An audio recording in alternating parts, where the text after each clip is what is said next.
Hey guys, welcome to Z's Comics Reviews number 15. Nerd Talk. I forget what are we calling this one? Is it still Z's Comics Reviews or no? What if we tried?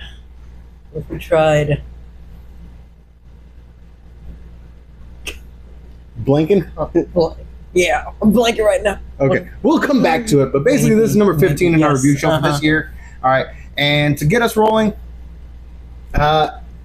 Aquaman. Okay, Aquaman right here is probably the weakest This one. one? No, No. Aquaman's right here. That's over there. Aquaman, probably our weakest one of the day. Yeah. But that is not a bad thing. Yep. No. I'm not saying it's bad Mhm. because almost no story is told in this one aside from "you betrayed me," "well, you betrayed me," and things kind of like you know what I mean. There are It's- cool new objects in this, though. Yes, there are cool new MacGuffins, new titles being tossed around, and new weapons. So that's kind of cool. But at the same time, like I said, nothing really advances in here except maybe Aquaman's mastery of Mira's water magics, Yes. and a lot of it is pretty much just action and pointing fingers at each other. Yes. So that's why I gave it a 3 out of 5. The artwork is still great. I'm still excited to see where the rest of the series goes. This did not dash my expectations of the new awesomeness, newfound awesomeness of Aquaman. So that's the thing. It's not bad, but I'm not telling you, oh my gosh, you got to run out and get this one. It's just like if you got a couple extra bucks, I do recommend it. This is one where, like, I'd say if you have it on your pull list, but your box is kind of like piling up a little bit, and you're trying to figure out, like, okay, I get this, to try to clear some clutter for your local comic shop. Maybe just leave that one. You can afford to leave that one in there and, like, get a few others from, like, the old ones or from, like, stuff here. You know? Maybe wait until issue 5 comes out, so that way you have double the Aquaman fun. I don't know. Yeah. But I'm giving it a positive 3 out of 5. I'm not mad that I read it. Not mad that I have it. I'm not disappointed, but at the same time, I'm not like, wow, this is so cool. You know what I mean? So yeah, Aquaman number 4, 3 out of 5. Yeah. So It's a I mean, 3 out of 5. it's a solid comic. So yeah. All right, moving on because like, dude, there's not really a whole lot going on in this comic to talk about. Like, I'm stretching it out as much as I can. This week, really, I don't want to say any of them are bad because they're not really bad. Like, I have enjoyed all of them. It's just this one's, this week is kind of like a like they just like kind a of relaxed like, week. meh. They're like, okay, we piled a lot on last week. Let's just give them some time to rebuff, recuperate. Now, moving on to our second comic of the night. This one kind of hurts me a little bit, as low as it is on our totem pole. Absolute Batman number 7. The art is definitely a downgrade in my eyes. Yeah. Okay, I'm not saying it's bad, but to me, it doesn't live up to the hype that has been Absolute Batman. Okay, Nick Dragotta was an amazing artist for the series. He still does, the cover art, as you can see. But they got a new artist for the new story art called Absolute Zero, in Marcos Martin or Martin. I don't know how to pronounce that last name. Martin. But no, it's to me it's a downgrade, and the design. I'm just gonna come out and say it. It looks like a crappier version of Steve Dillon artwork from Welcome Back, Frank. Okay, so.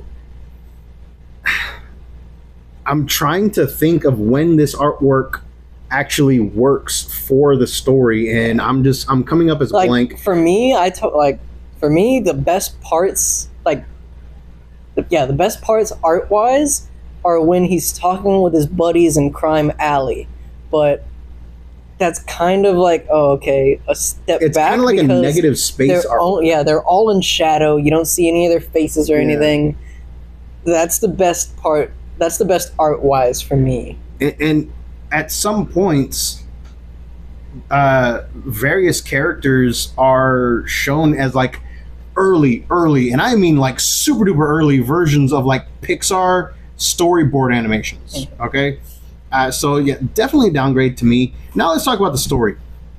The story to me, It has Bruce trying to investigate more of Arc M, and if you've been following the Absolute series, you know that instead of Arkham being like this like insane asylum or anything, the Arcs are various points around the world that are set up as like detention facilities. Well, one called the Arc designated M is set up outside of Gotham, and from there, Bruce is trying to investigate using their buddy Matches Malone. Nice Easter egg. To try to infiltrate and get more information. Well, stuff happens, and I'm not going to tell you exactly what, but it launches Bruce on a mission to not only figure out what's going on with the city, but figure out what happened to someone close to him and how it happened. Now, you get a little bit more hints that possibly Alfred and Bruce are going to be working together a little bit closer now that a global conspiracy has reared its head. Yes. And as you can see on a bunch of the solicitations, this is the introduction of the Absolute Universe version of Victor Freeze, or at least Mr. Freeze. You know what I mean? And the twist at the end as to who Mr. Freeze is was kind of cool. I mean, I liked how it just kind of like you kind of knew it was coming, but at the same time, it's like you didn't know how. You know what I mean? Yeah. Because I try to steer clear of any spoiler images or anything like that. We try. So that way when we read this, we're like, oh, damn! And I actually managed to squeak by without seeing that image until the end of the comic. And you heard me when I read it. I was like, oh, damn! So yeah, that one was pretty cool. It's a decent enough story to keep you engaged and to keep you wanting to read the rest of the story, because it does end on a bit of a cliffhanger.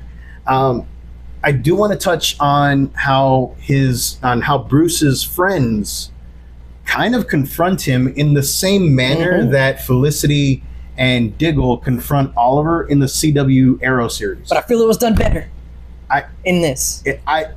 You know what? I'll give you that. Yes. But it's only done better because Arrow was such a Batman biter. Yes. All right. The Arrow TV Batman series. Yes, it should have been Batman. Right? And you know what? I would have been okay with Stephen Amell as Batman. Yeah. I would have been fine with Stephen Amell as Batman. But anyway, that's something else.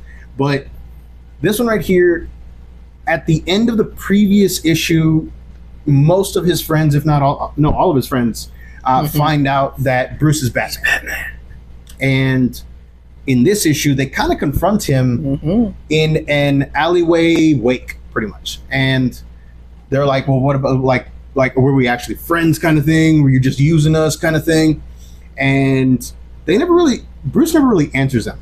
But they're all sufficiently pissed off, rightfully so, I think. Yes. And they're like, are we even friends? If you keep on doing this by yourself, you're gonna die. Key word: if you're doing this by yourself, you're gonna die. They're not trying to stop him. Yeah. They're just saying, if you're gonna do this by yourself, you're gonna die. I feel like they know. Who he is. They know no matter what they say, they can't get him to stop. That's true. Because Bruce has been shown to be hard-headed, bullheaded, even in he the jumped flashbacks. out of a plane. Yes.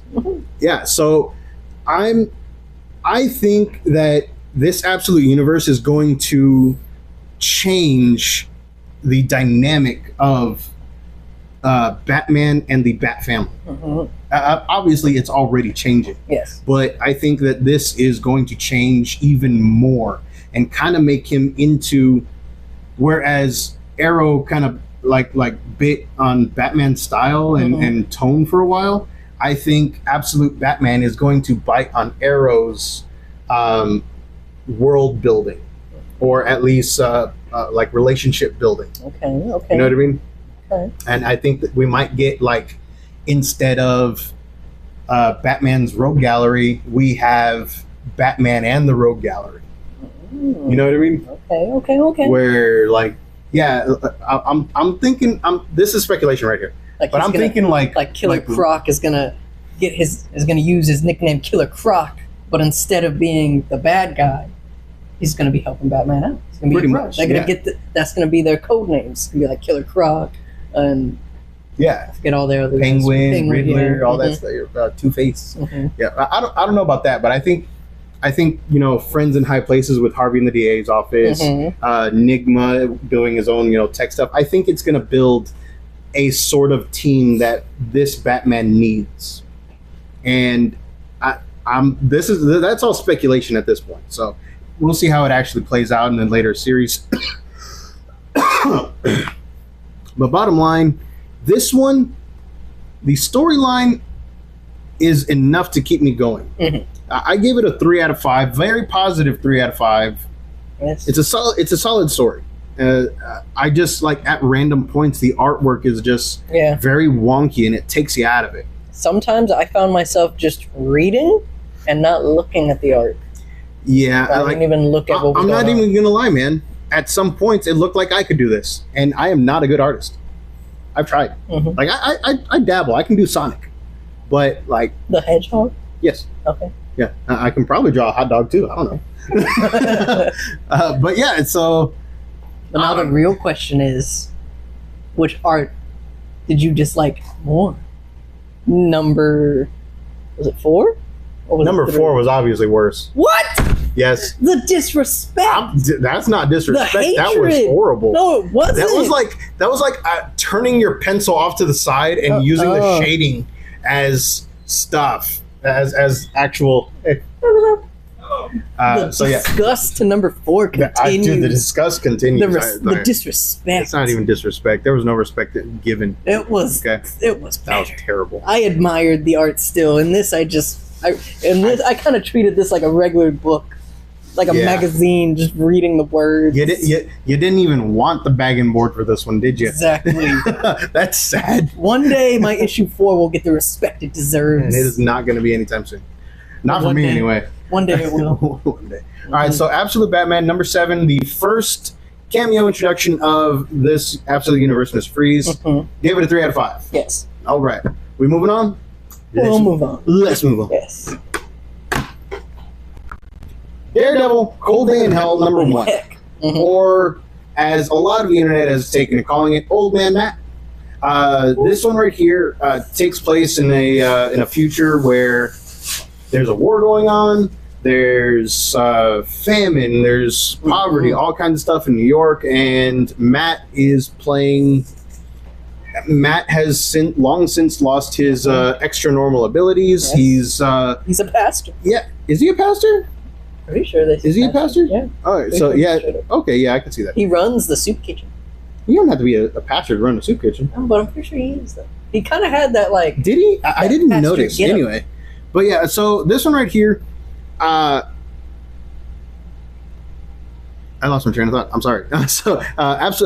Daredevil Cold Day in Hell number 1 takes place in a future that's basically war torn. Yes. There's been random attacks from these groups called DBs. Yeah. I don't. DBs? They haven't. DB. Was I DBs? Yeah.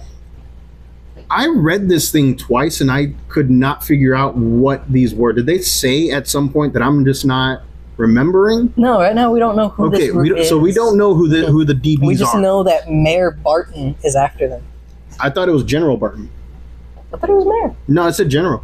It's a general. It said General. Oh, I thought General Barton. I So thought he had a spot of office, but okay. No, Either no, way, it- Hawkeye. Main yeah. point, Hawkeye's. Or could be Hawkeye. We Could don't be know. Hawkeye, Could be you don't somebody know. else. Could be a different Barton. could be Misha Barton. We don't know. Yeah. Hello, Dean. Anyway, hey, that was pretty good. Come on, that was good. You gotta give me that one. That was good. Right? It was. All right, so Last from the 2000s. 2000. That was like 4 years ago that it ended. Anyway, Oh, wasn't it ended yes. a lot longer than that? No, it's been 4 years. OC? What? Misha Barton? Yeah. Oh, you know what? I'm thinking about Misha Collins. Yeah, he was thinking of Supernatural. I was, man, I need sleep. I got Misha Barton and Misha Collins mixed up. How did I do that? Anyway, Daredevil Cold Day in Hell number 1. What are you doing? Daredevil Cold Day in Hell number 1. Like I said, takes place in a war-torn era. Matt has long since lost his abilities and is now just straight up lying. His senses. he can still evidently do flips and all that stuff. There's a moment in this where he that's does like this. muscle memory. Yeah, but like, so he doesn't have. He could still do that. It's just hard for him to see, you know. Yeah, that is yeah. true. So So like, he still that's has why I his said like, his extra normal yeah, abilities. his reflexes and all that. Yeah, it's I just mean, his like, reflexes are pretty extra normal. I mean, like if you hone your skills, I mean, That's his too reflexes. slow. You didn't react. Matt one would have could, reacted. one could say that my perception is so great that I did not need to react. Well, one could say that I let you not react.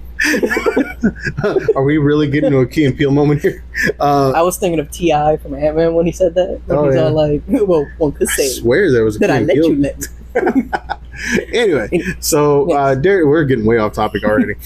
So Daredevil is basically like Yes. he's not really feeling sorry for himself, but he is a blind man living in this war-torn piece of America and living under constant threat of possible terrorist attacks. And it is very bleak. The artwork is very gritty, very dirty, and at points I question why Steve McNiven was chosen for this, because Steve McNiven to me was always like this superstar clean cut artist that like when I got introduced to Steve McNiven, it was the Civil War series, the original Marvel 616 Civil War series, and that's what drew me into comics. We had talked about this earlier, and seeing this, I'm like, oh my gosh, what the heck? So from what I was gathering, just because I also read the last few pages of this, where it's like them kind of explaining. It seems like it's a passion project between him and his buddy, and yes, they just wanted to Charles Soule, right? Yeah, and he just wanted to do something that hasn't been done, that they haven't done. So that's kind of what I'm feeling. Okay, all right. So I can see that now. Okay, now I appreciate the artwork a little bit more. The like art wise, I like it. It's just like I've told you. Oh yeah, like I two like the specific art. characters were very strangely drawn to me, and they were like, kind of grotesque to look at. What he's talking about is towards the end, there are two longtime Daredevil characters that pop up, or Daredevil related characters that pop up that are so redesigned that their portrayal is just kind of jarring. And I'm not gonna lie, man, when I read it, when I saw the images, because when I saw the images, I was like, it took me a second to figure out who they were. Well, not the second one, but the first one. It took me a while to figure out what the first one was, and then obviously the symbol carved into them. Into the other guy. That led you to know who the second one was. But it's very like a more strange looking version of Zordon from the OG Mighty Morphin Power Ranger movie.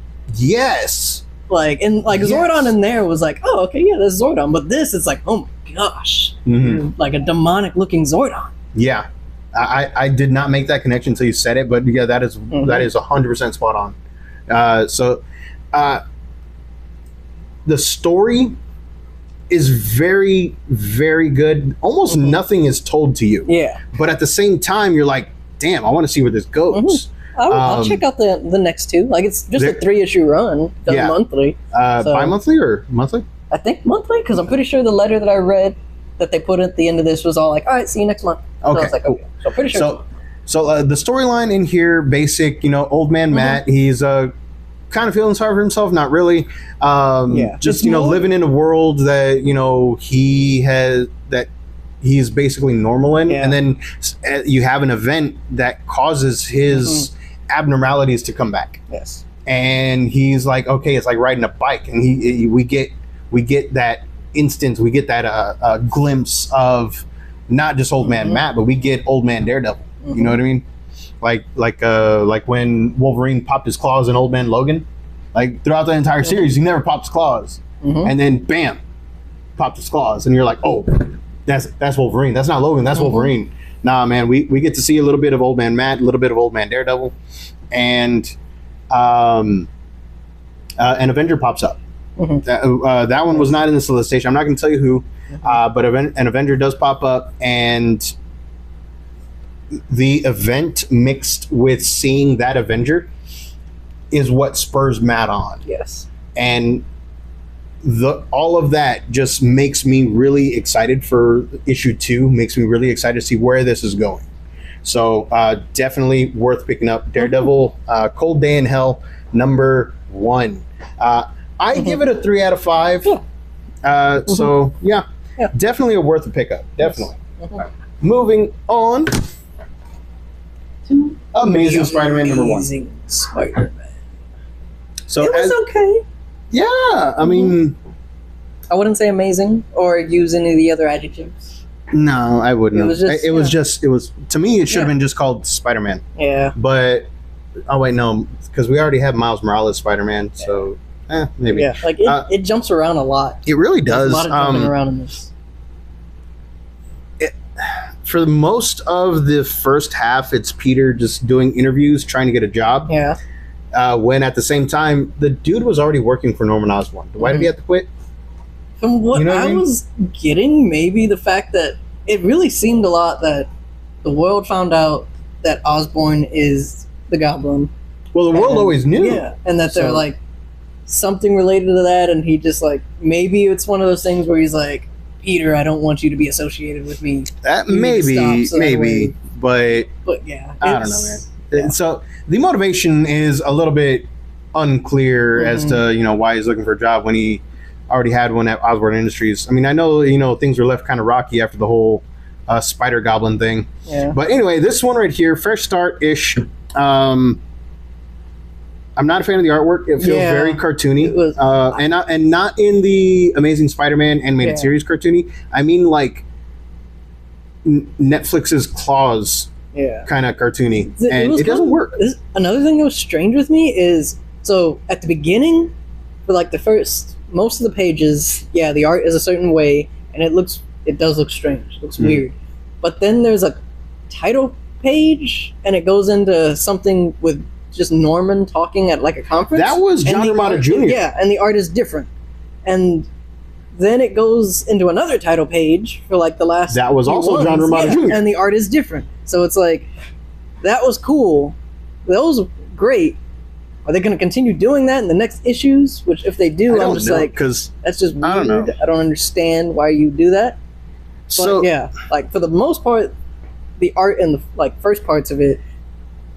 Yeah, I did think not- this is an not overly hit. ambitious number 1. Yeah, Like I think they're trying to do way too much in this one issue, and it is not long enough in order for them to do it. yeah, You know what I mean? Because first off, I already said Peter's looking for a job. Peter lands a job.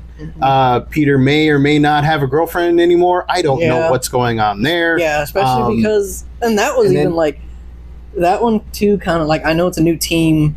It's not the same people that we're doing. like, I'm the pretty past. sure that's the same girl from the previous run. Yeah, and like I'm pretty sure that's the same girl that we see him get back together with at the end of the last 8 Deaths of Spider-Man issue. Mm-hmm. And it seems like, okay, they straight up get back together. Like, he apologizes. She's like, okay, yeah, I'll take you back. But in here, yeah, they're having those moments where she's like, nah, we're not, like, official anymore. You're on probation or whatever. And it's like, I mean, now, how he was Mhm. acting, yeah. I okay, get that's. but, like, yeah. But I'm not even talking about that. I'm talking like keeping the designs Mhm. closer, so that way for sure. Okay, these are them. Mhm. I'm just. Yeah, it's like, I'm having a hard you time. can't tell. It's I'm- like with it's like and- when Supernatural went over with Scooby Doo. Mhm. Sure, Sam and Dean look different, but you can still tell Yeah. that's Sam and Dean. Yeah.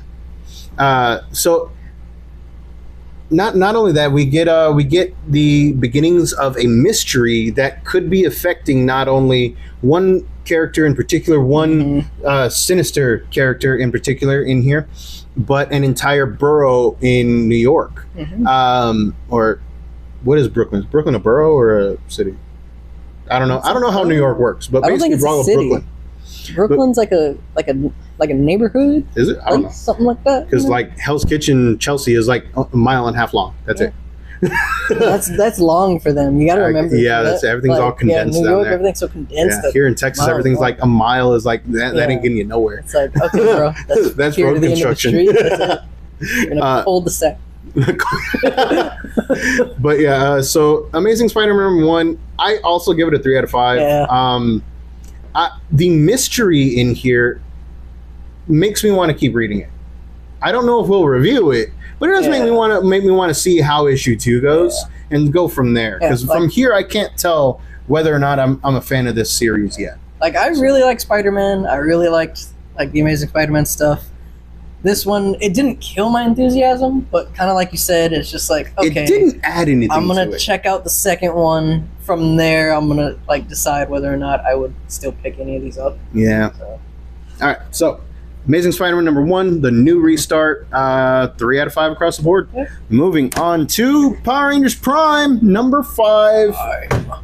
So this one was actually supposed to be out last week. A lot of these were, but man, they are freaking messing up my schedule releases, man. Mm-hmm. It's really like, making honestly, me mad. I think these last few ones. No, ASM was ASM was supposed to be here this week. Yeah, that's right. Like random stuff, man. Random stuff. So Power Rangers Prime number 5 from Boom Studios immediately picks up where number 4 left off, where all of them get a Power Ranger ability. All of the I'm gonna use quotes for the word team. Get Power Ranger abilities from Rita Repulsa of all beings, because she ain't people. Yeah, well, yeah, you're right. She's a person. She ain't person. She ain't people. she's an evil alien. Did you get my joke? Yes, but I was just like, man. Come on. Yeah. See, this is why I don't acknowledge when you. So the artwork's still consistent. It's amazing. Mm-hmm. Love it. The story is, whereas Aquaman couldn't really advance the story with all the action in here advances the story somehow. And gives more detail into their personality. It really does. Individual Ranger's personality. And these are just random kids that were just in the wrong place at the wrong or right time, depending on how you want to look at it. Right time, right? You never know. True. They made the choice with their hearts. But even Rita was like, all right, some of these people shouldn't have been Power Rangers. Especially, she was laying into it on the she really was. So like, that's something when Rita Repulsa tells you that you were the wrong choice for a Power Ranger and tells you what a Power Ranger is supposed to be, you kind of have to look inward and like, man, maybe I screwed up here. Yeah, because and that's a weird thing about this one. Rita is being portrayed or being set up as this team's version of Zordon. Bro, she's been through a lot, bro. She's had millennia to change. Well, this is an alternate universe. We don't know what's going on with this Rita. Still, she could, even more so, she could be a good guy. That maybe. I don't know, man. She's over there, enslaving Bulk. She enslaved him. She said, if you don't follow me, I'm going to kill you. But then again, it's Bulk. Yeah, and in this one, he works for the Altarians. Exactly. Yeah, so I don't know. Yeah. So that one's still up for debate, as you can see. But the rest of it, all of the team, and I use that term loosely, are just trying to basically get the hell away from the VR troopers. Yes. They show up, all hell breaks loose. That's when all of them came together and took the power of the Power Rangers in issue 4. And this one picks up immediately after, and they're trying to figure out how to fight. But most of them are just like, "Whoa, what the hell is happening? I don't know what's going on." And one of them is even, "Wait, this isn't. I called these guys here, but this isn't what we're supposed to be doing." Exactly. And so yeah, the main Red Ranger, I think her name's Laura. Or Lauren.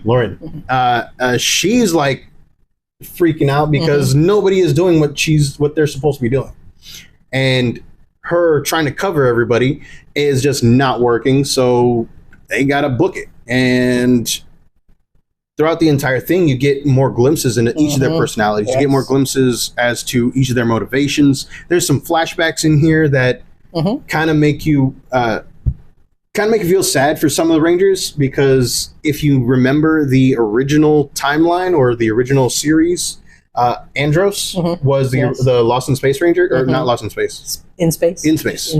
Yeah, I was mixing up Lost Galaxy and In Space.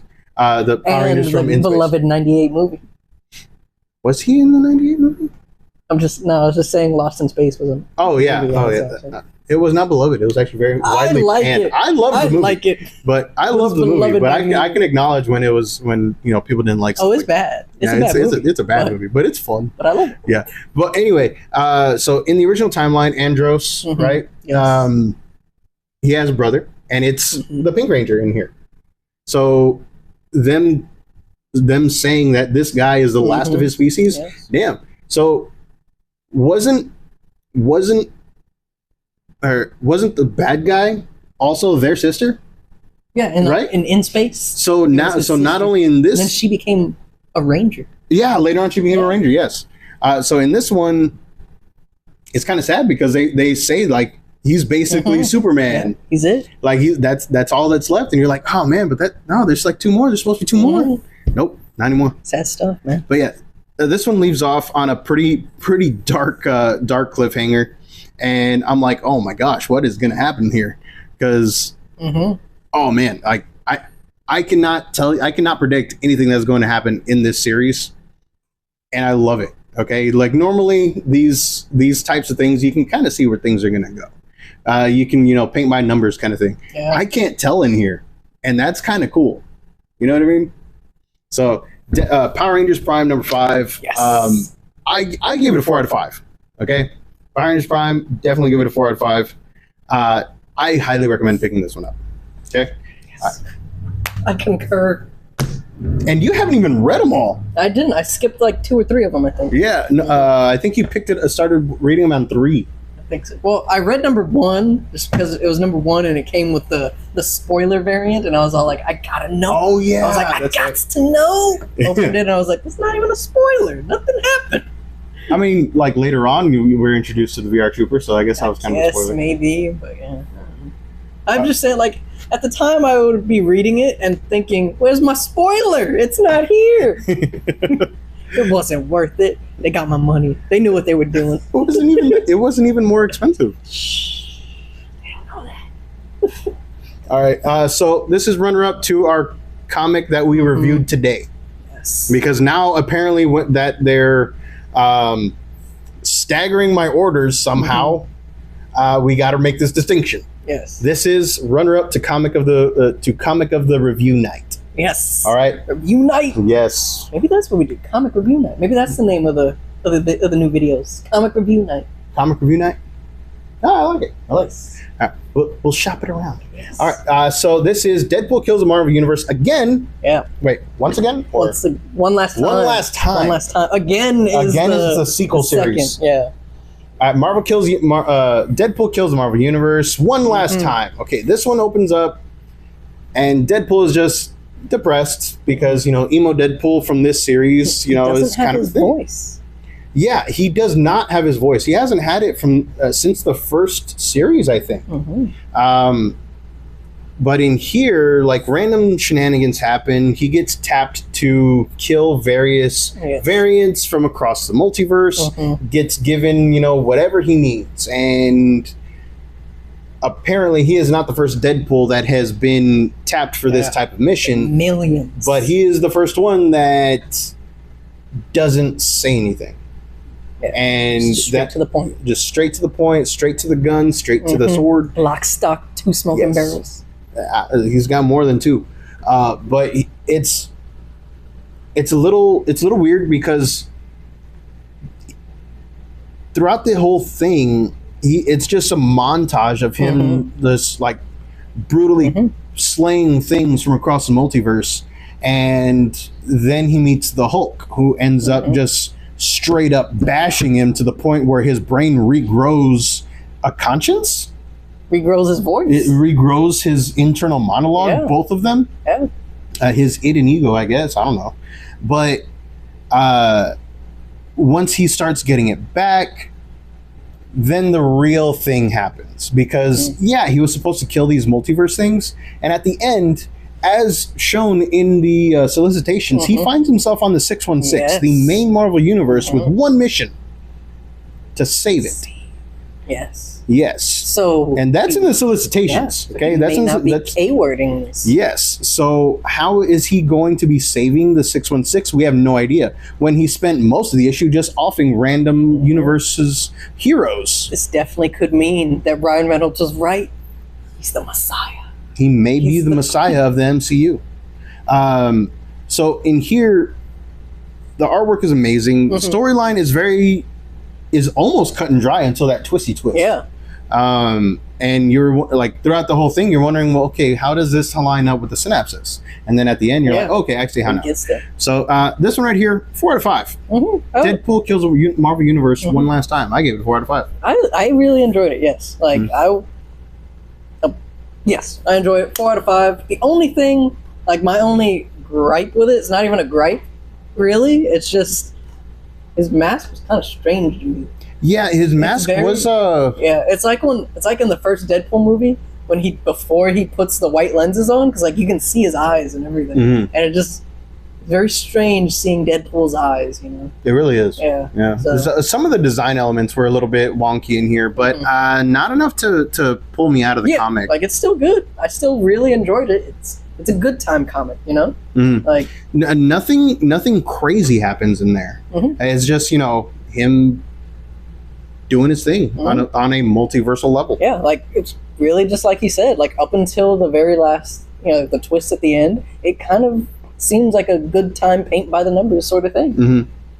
Yeah. So 4 out of 5. Mhm. Deadpool kills Marvel Universe one last time. All right, now for the comic of the night. Mhm. Marvel Rivals #1. I say number one Which cover did you read? the This Adam one? Warren one. Oh, okay. So Marvel Rivals #1. This is the Adam Warren variant. Yes. And if you don't know Adam Warren, that's okay. A lot of people don't. But he created Galacta. Mhm. So he was one of the creators behind Galacta.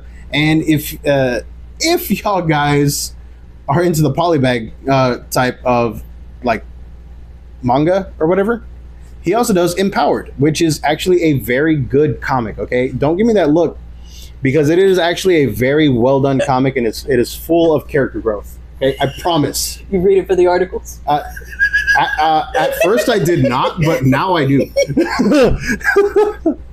It was given to me as a gift. I don't know why, because at no point did I ever indicate that I wanted anything like that. But it was given to me as a gift. I think it was a gag gift. And I'm like, you know what? I'm going to friggin' read it. Whatever. And I'm like, damn, this is actually kind of good. Anyway, moving on to Marvel Rivals #1. A small plug for Empowered Comics. Moving on to Marvel Rivals #1. Yes. This is our comic of the night. It's if you've played the game, you get annoyed by the hey, there's 15 seconds remaining kind of Mhm. thing. Okay, now we can see who the 15 seconds is for. But it takes place in the Tokyo 2099 section, and it obviously Spider Zero and I forget the Web Weaver, right? Yeah. And each of them has their own team from across the multiverse. Web Weaver has a team led by Spider-Man, and Spider Zero has a team led by Penny Parker, Mhm. aka Spider. And it is a collection of the Infinity comics that are currently online right now. But if this is for like all the people that like physical stuff, Mhm. like Yeah. me and most of the customers, the artwork is fantastic. All right, it is the design of Marvel Rivals. Friggin' Jeff the Landshark is the goat in Yes. here. Okay, he may be a land shark, but he's the friggin' goat He's of this also comic. kind of getting bodied though. Yeah, Which fits man. with the gaming, because like especially once like it really hit its stride and people like find out what Jeff does, it really kind of is like all the memes of people just being like, Jeff, it's on site, even though you're cute, I gotta take you down. Yeah. It's kind of what goes on in this. And Jeff is like, everybody just kind of like doesn't. They just kind of toss him off panel most of the time, Yeah. but in the end, Jeff Mhm. pulls the upset. Yes. Okay, Jeff is the. It all comes down to It Jeff. all comes down to Jeff. The storyline it's a little all over the place. Galacta is over there doing her commentary, just like in the game, doing a bunch of weird commentary. It's a lot weirder in here than in the game. Yeah, she gets a lot more. She gets a lot more lines. Yeah. Basically, she calls Galactus a deadbeat. It's just weird. You know, I mean, kind of the way she puts it. Yeah, I mean, kind of is. Like, yeah. So Namor's in here. He tries to do the whole double cross thing. Venom's in here, tries to eat people. Captain America's in there going, straighten up, soldier. And Spider-Man is just like, yeah, we just gotta. We're just trying to like, not die. And it's just it's a really good comic. The surprisingly, it is not a paint by numbers kind of thing. Yeah, I was straight up bamboozled by Jeff. Like, I thought it was gonna happen. I thought it was gonna happen because he does love sardines. He does love food. He does. Okay? Yes. Who doesn't love food? No, not to the level of Jeff. Okay, not Jeff level. So He's when he's big back. Yes, exactly. But I just found out I found out recently what that meant. Yes, in fact. Yeah, I'm not as weirded out by Anara sending me that randomly. Yeah, I am. I'm like. It is strange, but at the same time, I'm all like, my cousin knows me. She knows I love food. So, bottom line, Marvel Rivals #1, collection of the Infinity Comics. 4 out of 5. Yes. I highly recommend picking up any of the variants. We got the regular ones. This is the Adam Warren one, and like I said, I'm just a fan of Adam Warren's artwork. Like, I love it. I love the little like things they put from the game into it, especially because like there's a certain character on Spider-Man's team that gets replaced in the middle of the fight with someone else, just because Galacta thinks it'll be funnier. Yeah, and then at the very end, you see like, oh, that character's still around. He's just in a different spot now. Yeah, a different stage, if you will. Different arena. It does leave off with previews of different characters from possible upcoming Infinity comic strips. And I hope that there's another collection of them because I really want to see more of Rocket and Frank. Yes. That was great. Yeah. Like, it did this series has done a very good job at kind of making a cohesive of a story as it can from a game that doesn't necessarily have that, you know? Yeah. Like, it's a brawl game, you know? And somehow there's a story. Yeah. It kind of pains me to say it just because I am more of a DC guy, you know, like we said this, but comparing this, just because in my mind I have to, they were both video games, is comparing this to DC's Versus comic that they came up with. It was Versus, right? Whatever that DC one was, where it was like Bugs Bunny and Multiverses, yeah. Like, comparing this to that, this one does it a whole lot better than that one does. Yeah. Well, that one was basically just a gimmick. Yeah, like and this one was like this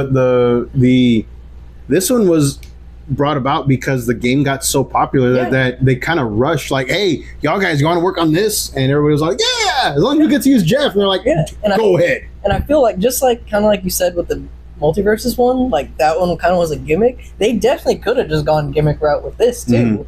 I feel there was a portion in there where they did when they started doing the team up abilities.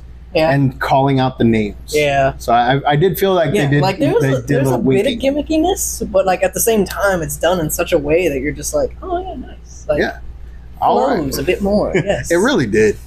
So that about does it for our comic reviews of the night. Kind of does it for Comic Night tonight. It does. You know what? I am liking Comic Night. Comic Night. Comic Night. It's pretty good. Comic Night by Z's. Yeah. All right. Comic Night by Z's. Yeah. All right. So. We will see you guys next time. If you like the Rants and Ravens to Mad Men, go ahead and give us a like, follow, share us with your friends, and we will see you guys next time. Later.